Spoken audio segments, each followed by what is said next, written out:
Shalom, selamat pagi, selamat hari Minggu pada semua jemaat Tuhan. Bagi saya tentu lama dan bagi jemaat juga yang dimanapun Anda berada pada pagi ini. Dan untuk sebelum kita memulai pembelajaran online pada pagi ini, mari kita melakukan dengan doa pembukaan. Bapa kami yang di sorga, kami sembah tinggikan datang di dalam nama Tuhan Kristus, terpuji dan terdolong nama ya Tuhan. Pada pagi hari ini kami mengucap syukur dan terima kasih karena kebaikan dan anugerah Tuhan yang sudah memberikan kami kesempatan sekali lagi untuk hidup dan bernafas. Dan pada hari ini kami juga bersyukur karena dapat mengadakan kebaktian online. Meskipun kami tidak dapat mengadakan kebaktian di gereja berfisikal, tapi kami bersyukur karena masih tetap dapat menjalankan ibadah secara online. Tuhan, kami mau berdoa menyerahkan kebaktian ini dari awal ke akhir. Dan ya Tuhan Yesus yang mungkin menyertai supaya semua acara yang berjalan dengan lancar dan baik. Dan kami turut mendoakan agar setiap jemaat Tuhan yang mengikuti kebaktian ini diberikan jaringan internet yang baik sehingga semua jemaat Tuhan dapat menikmati berkat Tuhan melalui kebaktian ini pada pagi hari ini. Terima kasih Tuhan, dan segala kuasa iblis yang coba mengganggu dalam sepanjang ibadah ini di dalam nama Yesus kami usir semua itu. Bahkan kami mohon supaya hadirat Allah menyertai kami sepanjang ibadah online ini dijalankan. Terima kasih Bapa, di doa kami, cepat syukur kami. Dan kami mulai ibadah ini hanya di dalam nama Yesus Kristus. Amin.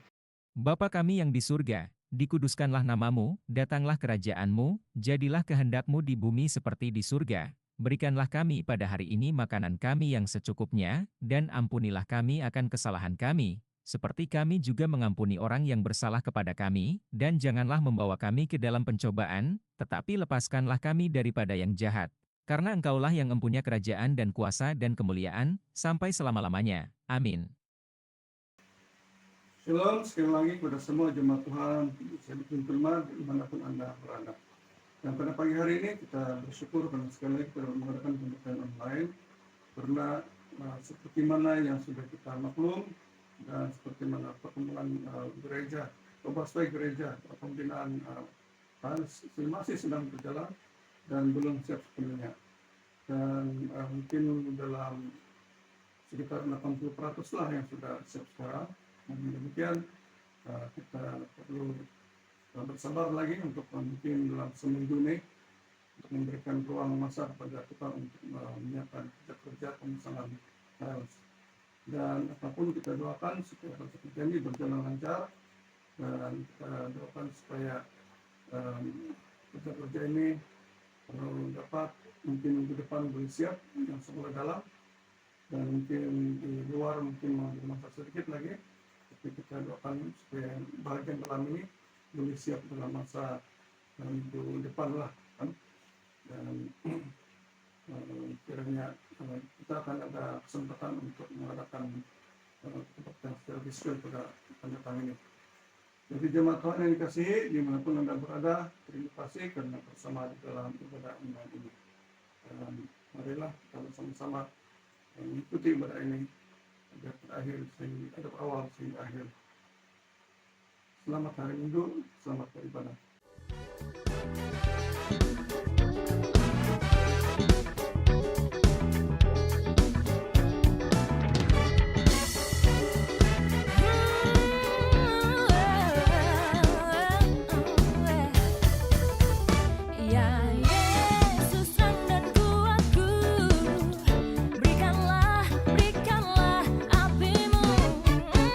Baik masuk dalam hatiku.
Jemaat Tuhan yang dikasihi, sudah tiba waktunya untuk kita memberikan persembahan atau persepuluhan. Semua uang persembahan atau persepuluhan boleh kita kumpulkan di rumah masing-masing dan serahkan kepada bendahari sidang. Bagi jemaat Tuhan yang memiliki kemudahan internet banking, boleh memberikan persembahan secara online kepada akun gereja yang akan dipaparkan sebentar lagi. Terima kasih kepada semua jemaat yang setia dalam memberi. Tuhan Yesus memberkati. Mari kita berdoa untuk persembahan. Bapa di sorga, kami datang ke hadirat-Mu dengan hati penuh syukur atas segala berkat yang Engkau limpahkan dalam hidup kami. Dengan kerendahan hati, kami mempersembahkan sebagian dari apa yang telah Engkau berikan kepada kami. Kiranya persembahan ini dapat dipakai untuk memperluas kerajaan-Mu di dunia dan menjadi berkat bagi banyak orang. Ajar kami untuk selalu memberi dengan sukacita dan tulus hati, sesuai dengan kehendak-Mu. Dalam nama Yesus Kristus, kami berdoa. Amin. Mari bersama-sama bersukacita.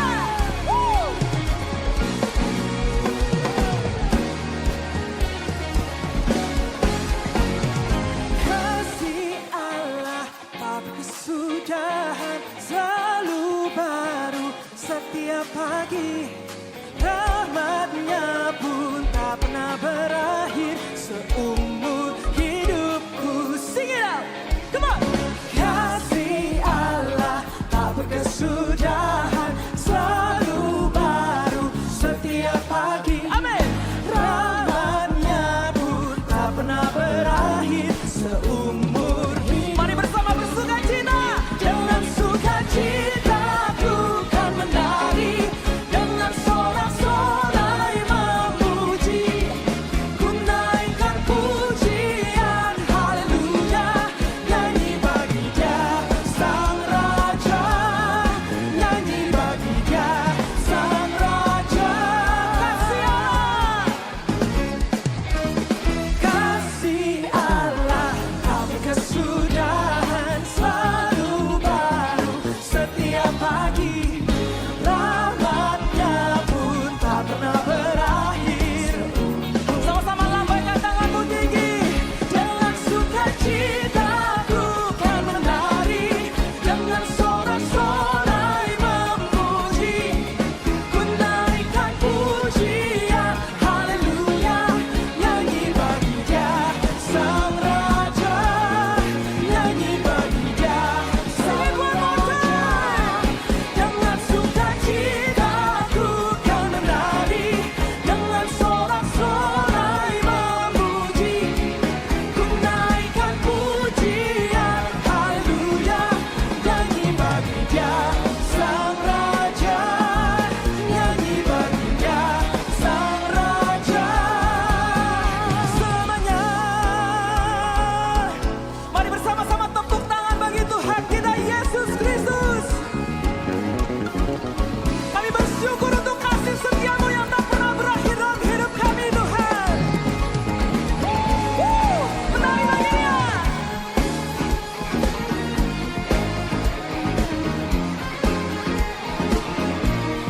Sungguh kami bersyukur, Tuhan. Mari yang bersyukur, sama-sama nyatakan. Dengan sukacita ku kan menari, dengan sorak-sorai memuji. Ku naikkan pujian, haleluya.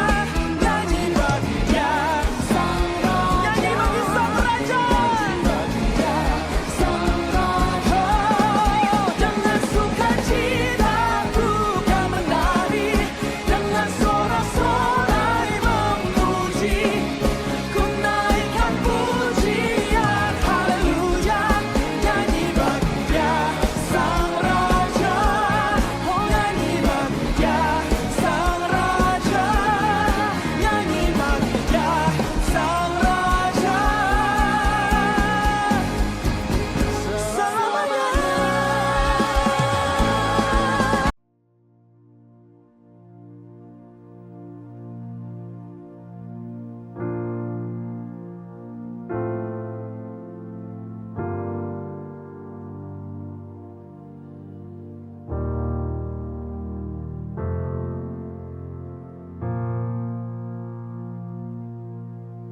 Ku mau cintai Yesus selamanya.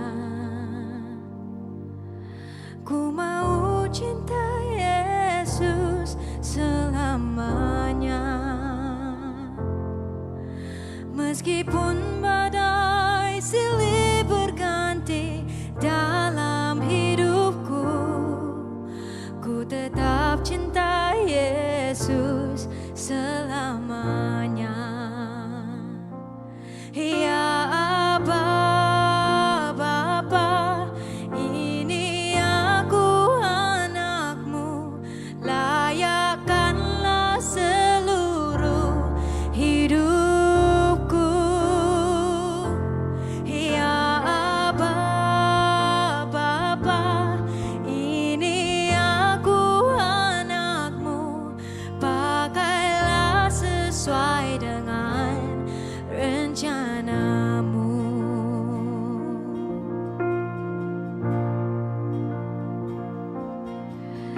Ku mau cinta Yesus selamanya. Ku mau cinta Yesus selamanya.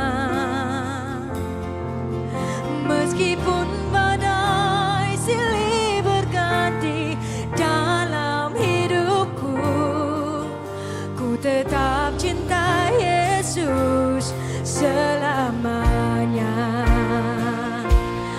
Ya Aba, Bapa, ini aku anakmu, layakkanlah seluruh hidupku. Ya Aba, Bapa, ini aku anakmu, pakailah sesuai dengan rencanamu.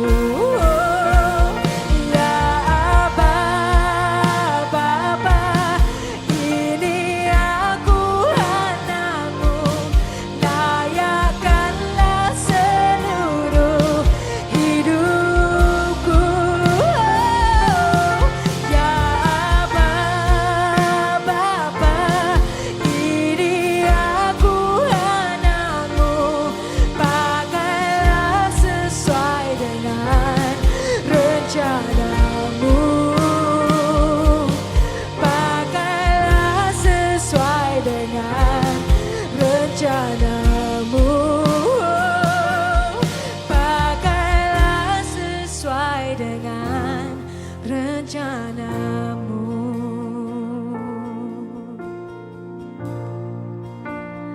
Oh ya Tuhan, ya Bapa,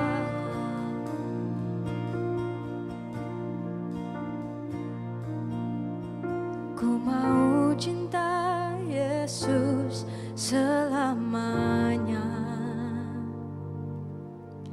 Ku mau cinta Yesus selamanya. Meskipun badai silih berganti dalam hidupku, ku tetap cinta Yesus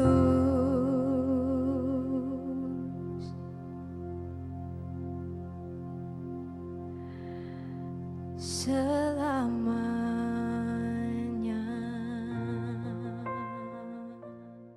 Jemaat Tuhan, mari kita berdoa sebelum kita masuk di dalam khotbah. Mari kita berdoa. Bapa kami yang di surga, betapa kami sangat bersyukur Tuhan hari ini kami boleh datang dalam ibadah minggu ya Tuhan, untuk kami sama-sama bersekutu. Dan saat ini Tuhan, sebelum kami mendengarkan firman-Mu Tuhan, urapi setiap kami, berkati setiap kami Tuhan, pimpin setiap kami, supaya kami sungguh-sungguh dapat mengerti firman Tuhan yang kami dengar, dan kami boleh menjadi pelaku firman-Mu ya Tuhan. Hamba-Mu yang menjadi saluran untuk memberikan firman ini Tuhan, menyampaikan firman ini Tuhan, urapi dan Tuhan sertai. Di dalam nama Yesus kami sudah berdoa. Amin. Selamat pagi semua, shalom kepada semua jemaat Tuhan. Saya berharap dan saya juga berdoa untuk kita semua tetap berada dalam keadaan yang baik dan sehat semua. Nah jemaat Tuhan, tema khotbah kita pada pagi ini adalah menguasai diri. Ya, sekali lagi tema kita pada pagi ini adalah menguasai diri. Nah, coba kita flashback dulu beberapa tahun yang telah berlalu ketika kita pertama kali belajar membawa kendaraan. Ya, baik itu motor atau kereta, ya, ketika kita pertama kali belajar kendaraan. Dan ada salah satu hal yang penting untuk kita pelajari ketika kita baru belajar membawa kendaraan adalah kita harus belajar menggunakan brake, ya. Dan kita tahu bahwa fungsi brake adalah untuk memperlahankan kendaraan kita atau memberhentikan kendaraan dan juga mengawal kendaraan kita, ya. Jadi seorang driver yang sudah terlatih, yang sudah lulus, yang sudah dapat lesen adalah seseorang yang dia sudah tahu fungsi brake dan dia dapat menggunakan dan dia tahu menggunakan brake itu sesuai dengan waktu dan keadaan yang tepat. Nah, masalahnya kalau kita tidak mampu menggunakan brake dengan betul, kalau kita membawa kendaraan dengan laju dan kita tidak menggunakan brake tepat pada waktu yang tepat, maka itu dapat mendatangkan masalah bagi kita. Nah, jemaat Tuhan, sama halnya juga dalam kehidupan kita. Kalau kita tidak memiliki penguasaan diri, kalau kita tidak mampu menguasai diri, maka banyak hal yang akan kita lewati, yang akan membuat kita menghadapi masalah, yang membuat masalah dalam hubungan kita di antara sesama. Kita juga tidak dapat menjadi orang Kristen yang semakin dewasa dalam Tuhan. Kenapa? Karena kita tidak dapat menguasai diri kita. Nah, mari kita baca sekali lagi firman Tuhan yang menjadi ayat landasan kita bersama pada pagi ini. Dari Amsal pasal 16 ayat 32. Pembacaan kita Amsal 16 ayat 32 berkata demikian. Orang yang sabar melebihi seorang pahlawan. Orang yang menguasai dirinya melebihi orang yang merebut kota. Jemaat Tuhan, garis bawahi kata menguasai dirinya atau menguasai diri. Itu yang akan kita fokuskan pada hari ini untuk kita pelajari bersama. Nah, jemaat Tuhan, orang yang mampu menguasai diri akan terhindar yang daripada nama dia kesombongan dan keangkuhan. Salah satu daripada aspek buah-buah roh yang ada dalam firman Tuhan, kita baca dari Galatia pasal 5 ayat 23 adalah penguasaan diri, menguasai diri. Dan inilah yang dituliskan juga dalam Kisah Para Rasul pasal 24 ayat 25. Di mana dikatakan orang yang dapat mengendalikan diri melebihi seseorang yang merebut kota. Dan ia yang tidak dapat mengendalikan diri seperti sebuah kota yang roboh temboknya dan menjadi mudah diserang musuh. Rupanya jemaat Tuhan, menguasai diri atau penguasaan diri itu sesuatu yang sangat penting untuk kita miliki dalam kehidupan kita sebagai orang Kristen. Nah, pertanyaannya adalah apa itu pengendalian diri atau apa itu yang diartikan dengan menguasai diri. Jadi pengendalian diri adalah kemampuan ilahi yang Tuhan berikan kepada orang-orang percaya, Anda dan saya, kita semua. Dan ini merupakan ketetapan hati serta pikiran untuk menahan dan mengendalikan diri kita agar ketika kita bereaksi, ketika kita bercakap, ketika kita berpikir, dan ketika kita bertindak, semuanya sesuai dengan nilai-nilai kerajaan Allah atau sesuai dengan firman Tuhan. Nah, kita harus tahu bahwa tidak ada pengendalian diri atau kalau kita tidak mampu menguasai diri kita, itu tidak hanya akan merusak kehidupan kita, tapi membawa masalah dalam kehidupan keluarga kita, orang yang ada di sekeliling kita, ataupun di mana tempat kita bekerja, di mana saja kita berada. Kalau kita tidak mampu menguasai diri kita, maka masalah akan datang kepada kita. Itu sebabnya menguasai diri bukan saja dalam diri kita, tapi dalam segala hal adalah selalu kita dapat memberikan respon yang benar dalam segala situasi, dalam segala keadaan kita, baik kita dalam keadaan yang senang maupun kita susah. Ketika kita mampu menguasai diri kita, maka kita dapat merespon itu dengan benar. Kenapa? Karena kita mampu menguasai diri kita. Nah, sekali lagi, penguasaan diri yang sejati adalah buah-buah roh. Ya, bukan lahir tiba-tiba begitu, tetapi itu adalah daripada Tuhan. Dan penguasaan diri itu harus kita wujudkan dalam segala hal. Bukan saja dalam pikiran kita, tapi dalam tindakan kita, dalam kata-kata kita, bagaimana kita merespon dengan orang lain. Dan itu sebabnya pengendalian diri itu sangat penting. Nah, pertanyaan yang sering muncul adalah dalam hal apa saja harus kita menguasai diri kita. Ya, kita tidak mungkin akan tahu penerapan dia kalau kita tidak tahu dalam hal apa yang harus kita kendalikan diri kita. Dalam hal apa kita boleh menerapkan penguasaan diri. Yang pertama adalah yang kita harus kendalikan yang pertama adalah emosi kita atau kemarahan. Amsal 29 ayat 22, Amsal 21 ayat 19. Jadi yang kita harus tahu untuk kita kendalikan yang pertama adalah emosi kita. Ya, dan emosi yang tidak dikendalikan akan menimbulkan pergaduhan, pertengkaran, dan tidak jarang berakhir dengan yang namanya perusakan atau pembunuhan. Kita baca satu firman Tuhan dari Amsal 29 ayat 22, saya baca dalam terjemahan BIS, Bahasa Indonesia Sehari-hari, berkata demikian. Orang yang cepat marah membuat banyak orang bertengkar dan berdosa. Jadi ini yang harus kita kendalikan yang pertama, yaitu emosi kita. Kenapa? Kalau kita tidak mengendalikan emosi kita, maka itu dapat menimbulkan pertengkaran bagi kita dan orang yang ada di sekeliling kita. Nah, hal yang kedua yang harus kita kendalikan adalah keinginan mata. Pengkhotbah 2 ayat 10 berkata demikian, segala keinginanku kupuaskan, tak pernah aku menahan diri untuk menikmati kesenangan apapun. Aku bangga atas segala hasil jeripayaku dan itulah upahku. Nah, jemaat Tuhan, yang kedua yang harus kita kendalikan adalah keinginan mata kita. Apabila keinginan mata kita tidak kendalikan, kalau kita tidak mengendalikan mata kita ini, keinginan mata kita, maka kita akan hidup dengan boros, kita akan hidup dengan tidak bijaksana, kita akan melihat hal-hal yang tidak patut untuk kita lihat. Kita akan menggunakan organ tubuh kita, mata kita, khususnya untuk melihat hal-hal yang tidak perlu, dan di sanalah awal mula daripada kehancuran hidup kita sebagai orang percaya. Nah, hal yang ketiga yang harus kita kendalikan adalah dalam penggunaan uang atau cara kita mengendalikan atau kita menggunakan uang. Nah, apabila kita tidak dapat mengendalikan diri, apabila kita tidak dapat menguasai diri dalam hal keuangan, maka kita mungkin akan terjerat dalam hutang, kita mungkin berakhir dalam masalah keuangan. Masalah keuangan tidak pernah selesai-selesai. Kenapa? Karena kita tidak mampu menguasai diri kita dalam hal keuangan juga. Dan yang keempat yang kita harus kendalikan dalam hidup kita adalah pengendalian akan mulut kita. Yakobus 3 ayat 2 sampai 3 mengingatkan kita tentang pengendalian mulut. Apabila kita dapat mengendalikan mulut, maka kita dapat mengendalikan hubungan kita dengan orang lain dengan lebih baik lagi. Kalau sebaliknya, kalau kita tidak dapat mengendalikan mulut kita, kita tidak mampu mengendalikan perkataan kita, kita suka cakap kasar, kita suka cakap sesuatu yang sesuai dengan emosi kita. Kalau kita marah, kita terus lampiaskan kepada orang. Kalau kita gunakan kata-kata yang kesat pada orang, itu artinya kita yang merusak kehidupan kita sendiri. Itu sebabnya penting untuk kita mengendalikan perkataan dan mulut kita.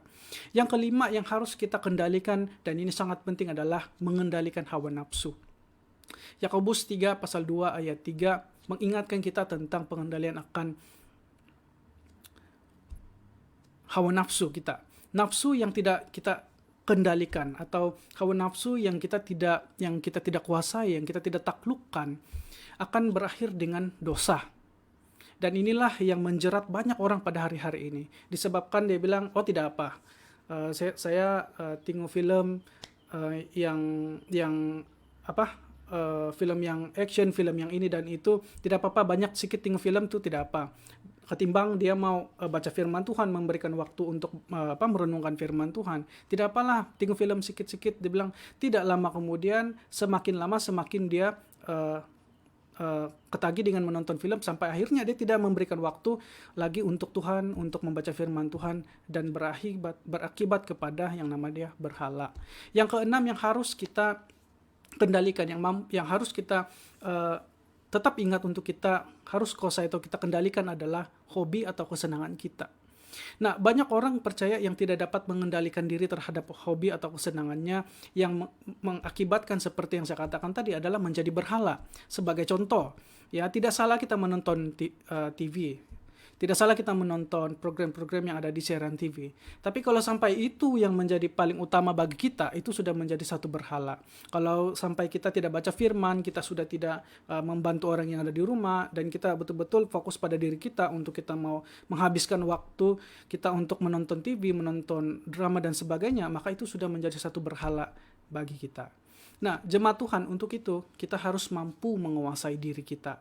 Dan kita harus tahu bahwa penguasaan diri itu tidak terjadi dengan sendirinya. Tidak ada orang yang lahir saja terus lahir dengan kemampuan untuk mampu mengendalikan diri. Itu tidak ada. Semuanya harus kita usahakan, semuanya harus kita lakukan dengan sengaja untuk kita mampu menguasai diri kita. Pertanyaannya adalah bagaimana cara untuk kita menguasai diri kita. Nah, kita baca satu firman Tuhan dari Mazmur nomor 1 ayat 2. Mazmur pasal 1 ayat 2 berkata demikian. Tetapi yang kesukaannya ialah Taurat Tuhan, dan yang merenungkan Taurat itu siang dan malam. Jadi hal yang pertama untuk kita dapat menguasai diri kita adalah kita harus membaca dan merenungkan firman Tuhan. Bukan setakat membaca, tapi kita membaca dan kita merenungkan firman Tuhan. Ini satu usaha yang orang bilang bukan satu usaha, tapi dua usaha. Dia baca dan dia merenungkan firman Tuhan. Dia baca dan dia berpikir, apa sebenarnya maksud firman Tuhan ini bagi saya? Apa yang saya boleh pelajari daripada firman Tuhan ini? Itu yang dimaksudkan dengan membaca dan merenungkan firman Tuhan. Tapi pertanyaannya, jemaat Tuhan, apakah saat ini kita mempunyai jadwal atau waktu yang rutin untuk kita baca firman? Masih banyak orang Kristen yang bilang, jujur saya baca firman Tuhan hanya sekali satu hari. Atau kadangkala saya masih lupa baca firman Tuhan. Atau kadangkala nantilah hari Minggu baru saya baca firman. Berbagai macam alasan orang katakan bahwa dia tidak punya waktu lah, dia terlupa lah, dia nanti hari Minggu baru dia baca. Berbagai macam alasan yang disampaikan bahwa orang itu tidak mau baca firman. Nah, alasannya kenapa orang ini tidak mau baca firman, karena dia masih tidak paham betapa pentingnya untuk kita baca dan kita merenungkan firman Tuhan. Nah, jemaat Tuhan yang saya kasih dalam nama Yesus, membaca firman Tuhan melalui renungan-renungan harian memang itu bagus, tapi itu tidak cukup untuk kerohanian kita. Itu tidak cukup untuk kita itu tidak cukup sebagai makanan rohani bagi kita punya rohani. Kita harus sendiri baca firman Tuhan. Mau baca firman Tuhan dari mana? Dari Kejadian, dari Matius, kita baca secara bersistem, secara teratur. Dan kita harus tahu seseorang yang memiliki kehidupan doa pribadi setiap hari adalah seseorang yang tidak dapat memisahkan hidup dia daripada pembacaan akan firman Tuhan. Matius 4 ayat 4 berkata, manusia hidup bukan daripada roti saja, tetapi dari setiap firman yang keluar dari mulut Allah. Artinya, kita ini tidak dapat hidup hanya daripada apa yang kita jalani setiap hari, tapi kita harus hidup berdasarkan daripada firman Tuhan. Segala kepercayaan kita, segala hal yang kita alami dalam hidup, harus kita landaskan kepada firman Tuhan. Tapi masalahnya, bagaimana kita mau melandaskan semua itu kalau kita tidak baca firman? Kita hanya tahu tentang firman sebatas kita baca renungan, sebatas kita dengar-dengar khotbah di YouTube, sebatas kita dengar apa kata orang, dua orang kawan kita, tapi kita sendiri tidak baca firman Tuhan. Pertanyaannya adalah bagaimana kita dapat mampu menguasai diri kalau kita tidak tahu firman Tuhan, kalau kita tidak baca firman Tuhan. Oleh sebab itu, jemaat Tuhan, kita harus menyediakan waktu secara khusus untuk kita baca, kita merenungkan firman Tuhan setiap hari. Bagi saya secara pribadi, waktu saya yang paling ideal bagi saya secara pribadi untuk saya baca firman adalah di waktu pagi hari. Jam 4, jam 5 pagi sudah bangun untuk menyembah Tuhan, memuji Tuhan, dan membaca firman Tuhan. Bagi saya, memberikan waktu yang paling spesial kepada Tuhan itu adalah yang paling penting. Bayangkan kita ada waktu 24 jam sehari. Takkan kita tidak dapat bagi waktu 30 menit untuk Tuhan, yang paling istimewa untuk Tuhan.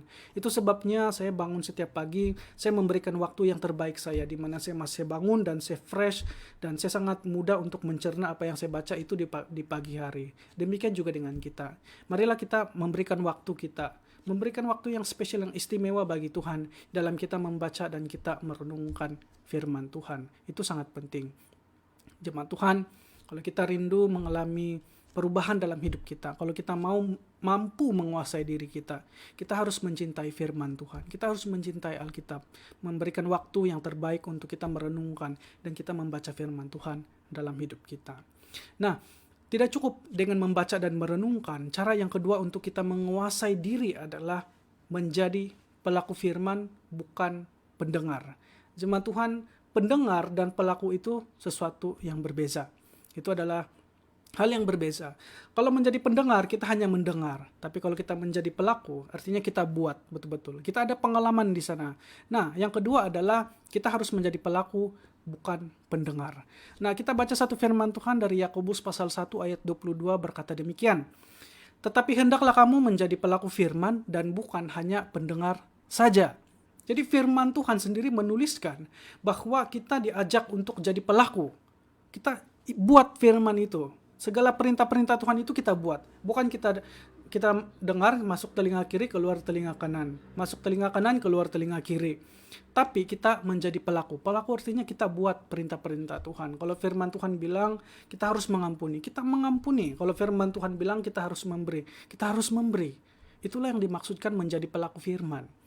Firman Tuhan itu bukan hanya untuk kita baca saja, tetapi harus kita renungkan dan kita buat dan kita lakukan dalam hidup kita. Dan firman Tuhan atau ayat yang kita baca dari Yakobus pasal 1 ayat 22 tadi mengingatkan kita supaya kita menjadi anak-anak Tuhan yang taat. Taat artinya kita menjadi pelaku firman. Kalau kita sudah melakukan firman, artinya kita sedang taat pada perintah Tuhan. Mengapa? Kenapa? Karena ketaatan adalah kunci untuk kita mengalami penyertaan Tuhan. Bagaimana Tuhan mau berkati kita kalau kita tidak mau taat perintah Tuhan? Walaupun kita mungkin bilang, oh saya ikut juga perintah Tuhan, tapi yang tertentu saja. Kalau yang lain itu saya tidak mau ikut. Nah itu bukan taat nama dia. Tapi itu arti dia kita mau taat yang kita suka saja. Nah jadi anak Tuhan, jadi orang percaya, mari kita belajar untuk taat kepada Tuhan. Semua orang percaya tahu kebenaran ini. Tapi sangat susah untuk kita mau buat, untuk kita mau taat. Dan kita praktekkan ini dalam hidup kita. Nah, jemaat Tuhan, Salomo menulis dalam Amsal pasal 10 ayat 6, dia katakan berkat ada di atas kepala orang benar. Ini firman Tuhan, Amsal 10 ayat 6. Jadi artinya orang benar atau orang yang betul-betul melakukan firman Tuhan dalam hidup dia adalah orang yang hidup tidak bercelah, yang melakukan firman Tuhan dalam hidupnya. Untuk itu, kita harus menjadi pelaku firman. Kita harus melakukan firman itu dalam hidup kita. Maka diperlukan tindakan iman yang nyata dalam hidup kita. Bukan saja bilang saya percaya, bukan saja kita bilang saya percaya Tuhan akan tolong saya, tapi kita tidak membuat firman. Nah, itu adalah sesuatu yang tidak betul. Yang betul adalah ketika kita sudah membaca dan kita sudah merenungkan firman Tuhan, kita melakukan firman Tuhan. Nah, pertanyaannya adalah maukah kita melangkah untuk melakukan firman ini atau tidak? Kalau kita diam saja, kalau kita tidak mau melangkah, kalau kita hanya baca dan kita tidak mau buat, yang akhirnya akan mengalami keadaan yang statik itu adalah kita sendiri. Nah, sebagai contoh bagi kita, firman Tuhan dari Ibrani pasal 10 ayat 25 menasihatkan kita untuk kita tidak menjauhkan diri daripada pertemuan-pertemuan ibadah. Nah, daripada itu kita tahu bahwa firman Tuhan mengingatkan kita bahwa firman Tuhan mendorong kita untuk kita terlibat dalam pertemuan-pertemuan ibadah. Nah, berapa banyak orang pada hari ini yang menghindari yang nama dia pertemuan-pertemuan ibadah. Berbagai macam alasan mereka bagi. Nah, orang-orang seperti ini adalah orang-orang yang bukan pelaku firman Tuhan. Karena mereka tidak melakukan firman. Mereka menjauhkan diri daripada pertemuan-pertemuan ibadah. Untuk itu jemaat Tuhan, marilah kita menjadi pelaku firman Tuhan. Bukan hanya menjadi pendengar sahaja. Tetapi sungguh-sungguh menjadi pelaku firman Tuhan. Jemaat Tuhan, kita juga harus menguasai diri dalam emosi kita atau cara kita berespon terhadap orang lain, cara kita bereaksi terhadap masalah atau keadaan kita saat ini supaya kita terhindar daripada yang nama dia pertengkaran. Kita terhindar daripada yang nama dia perkelahian. Dan kita juga menguasai diri kita dalam penggunaan uang supaya kita tidak terlibat dengan yang nama dia hutang. Dan yang paling penting juga adalah kita harus mampu menguasai tubuh kita. Mata kita, tangan kita, kaki kita. Mari kita gunakan seluruh anggota tubuh kita untuk kita memuliakan Tuhan. Nah, jemaat Tuhan, kita harus mampu juga menguasai diri kita dalam hobi atau kesenangan atau apapun yang kita buat dalam kehidupan kita sehari-hari. Karena kita tahu pada hari ini kita berhadapan dengan yang nama dia kemajuan teknologi yang begitu canggih. Tidak ada yang salah dengan penggunaan teknologi. Tapi jangan sampai itu menjadi satu hal yang paling penting dalam hidup kita dan Tuhan itu sudah nomor 2. Kita harus tetap memprioritaskan Tuhan dalam kehidupan kita, dalam pekerjaan, bahkan dalam keluarga kita. Jemaat Tuhan, mari pada hari ini kita belajar untuk kita menguasai diri kita, bukan saja untuk diri kita sendiri, tapi untuk keluarga kita, untuk orang yang ada di sekeliling kita, di tempat kerja kita, dimanapun kita, dan siapapun kita. Sehingga dikatakan seperti firman Tuhan, orang yang menguasai dirinya melebihi orang yang merebut kota. Marilah kita menjadi pelaku firman, kita bukan hanya menjadi pendengar dan pembaca saja, tapi kita sungguh-sungguh boleh menjadi pelaku firman Tuhan. Jemaat Tuhan, biarlah firman Tuhan pada hari ini dapat memberkati dan mendorong kita semua. Tuhan Yesus memberkati kita. Bapa kami yang ada dalam kerajaan sorga, betapa kami sangat bersyukur Tuhan atas firman yang kami boleh dengar bersama pada hari ini Tuhan. Mengenai menguasai diri Tuhan, betapa pentingnya untuk kami menguasai diri ya Tuhan. Sebab firman-Mu sendiri ya Tuhan yang mengatakan kepada kami bahwa orang yang sabar melebihi seorang pahlawan. Orang yang menguasai dirinya melebihi orang yang merebut kota. Bapa di surga, berikan kepada kami Tuhan hikmat, berikan kami iman, berikan kami ketaatan ya Tuhan, supaya kami sungguh-sungguh dapat melakukan firman ini dalam hidup kami ya Tuhan.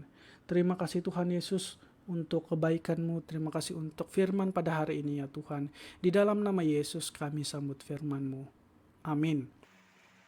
Shalom, kepada semua jemaat Tuhan di pintu lama yang sudah menyertai dalam kebaktian online sebentar tadi, dan kini kita sudah berada di akhir kebaktian ini. Dan sebelum kita mengakhiri ibadah ini, marilah sekali lagi kita memperdoa khususnya bagi penutupan kebaktian ini, dan juga kita jangan lupa kita berdoa juga untuk kerja-kerja pengurusan gereja, dan kita doakan juga aktiviti-aktiviti di gereja dan aktiviti kita semua pada sepanjang ke depan, kiranya Tuhan setia menyertai kita semua. Jadi mari kita sama-sama berdoa dan saya akan menunjukkan doa kita bersama. Tuhan Bapa yang di surga, dan disembah di dalam nama Yesus Kristus, kebaktian kami sudah berakhir. Kami bersyukur dan berterima kasih atas firman Tuhan yang sudah kami dengar sebentar tadi. Kiranya setiap firman Tuhan yang sudah kita itu dan bertumbuh dan berdoa di setiap hati jemaat-Mu yang sudah mendengarnya. Dan kami mau berdoa bagi jemaat-jemaat Tuhan di pintu lama, yang baik yang dekat atau yang jauh, yang sudah menyertai, kami Tuhan sudah memberkati dengan iman yang teguh dan kuat. Dan kami mau berdoa juga bagi jemaat-jemaat Tuhan yang tidak sempat bersamaan dengan kebaktian ini, dimanapun mereka berada, Tuhan Yesus menyertai mereka, memelihara, menjaga, dan memberkati umat Tuhan. Dan begitu juga Bapak, kami turut mendoakan bagi aktiviti-aktiviti pada sepanjang minggu depan, khususnya di dalam kerja-kerja pengesuaian gereja dan pemisahan tiles. Kami doakan supaya kerja-kerja ini berjalan dengan lancar, dan kami doakan bagi pekerja yang sudah Tuhan atur untuk mau melaksanakan pekerjaan ini, supaya memberikan mereka kesehatan, kekuatan sepanjang mereka menjalankan kerja-kerja ini, sehingga semuanya siap dan selesai pada minggu hadapan.